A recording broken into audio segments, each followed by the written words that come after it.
শর্মিজ কিচেনে আপনাদেরকে স্বাগত। আজ আমি বানাবো আপনার প্রায় সকলেরই প্রিয় পাঁপড়ি চাট। চলুন দেখে নেই কীভাবে বানানো যায় এই পাঁপড়ি চাট। প্রথমে একটা বোল নিয়ে নেব। ওই বোলের মধ্যে আমি 2.5 চামচ আটা নিয়ে নেব। এরপরে আমি আটাটা নেওয়া হয়ে গেলে ওর মধ্যে মিশিয়ে নেব 3 চামচ ময়দা।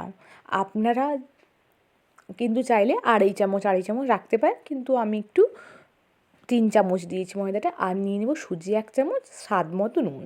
এবারে একটু এটাকে মিক্সড করে নেব।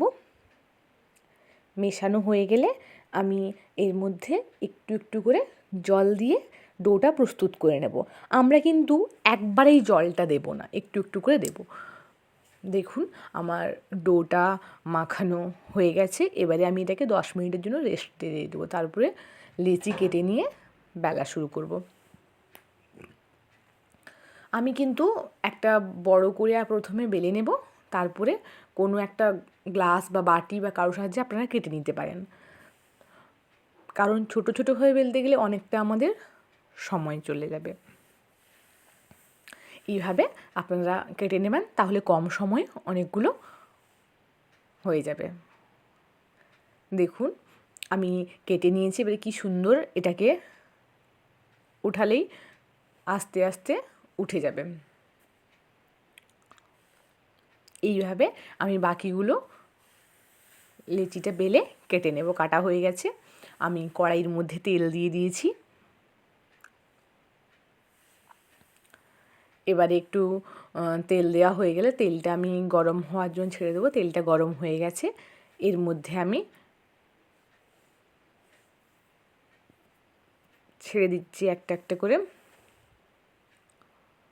দেখুন আমাদের পাঁপড়িগুলো হয়ে গেছে। এবারে আমরা এটাকে তুলে নেব। এইভাবে সবগুলো পাঁপড়ি আপনারা প্রস্তুত করে নেবেন। এবারে পাঁপড়িগুলো হয়ে গেছে। এবার চলুন দেখে নেই এই পাঁপড়ি চাটের জন্য আমাদের কী কী জিনিস লাগছে। প্রথমেই আমরা পাঁপড়িগুলো নিয়ে নিয়েছি, আর আমি সিদ্ধ করে রাখা আলুটাকে কেটে নিয়েছি, আর ছোলা মটর সিদ্ধ করে নিয়েছি, পেঁয়াজ লঙ্কা কুচি, আর কিছু নিয়ে নিয়েছি বোঁদে, টক দই, আর নিয়ে নিয়েছি টমেটো সস, আর তেঁতুলের চাটনি, বেদানা, আর ঝুড়ি একটু ওপর থেকে দেওয়ার জন্য। চলুন এটাকে আমরা খুব সুন্দরভাবে সাজিয়ে নেই। দেখতে পাচ্ছেন একটা প্লেটের ওপরে আমি পাঁপড়িগুলোকে নিয়ে নিয়েছি। এবারে আমি এর মধ্যে ওপর থেকে সিদ্ধ করে রাখা আলুটা যেটা আমি কেটেছিলাম ওপর থেকে ছড়িয়ে দেব। আলুটা দেওয়া হয়ে গেছে। এবারে আমি এর উপরে যে সিদ্ধ করে রাখা ছোলা আর মটরগুলো রেখেছিলাম ওগুলো দিয়ে দেব।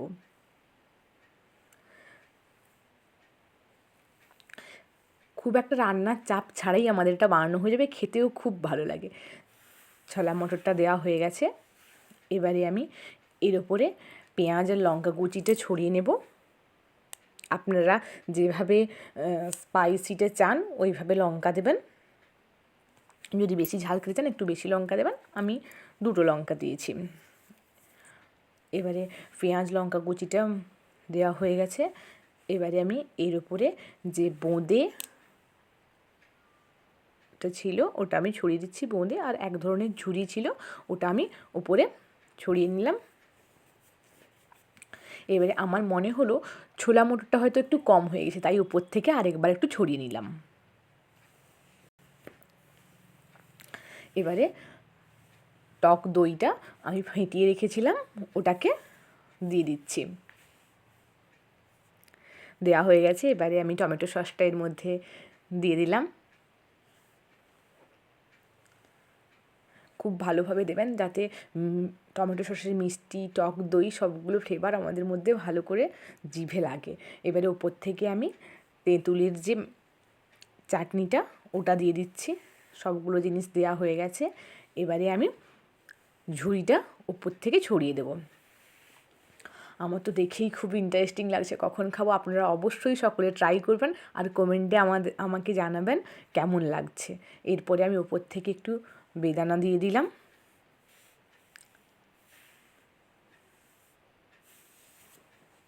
দেখুন কত সহজেই আমাদের পাঁপড়ি চাট আপনাদের সাথে রেসিপিটা শেয়ার করতে করতেই বানানো হয়ে গেল।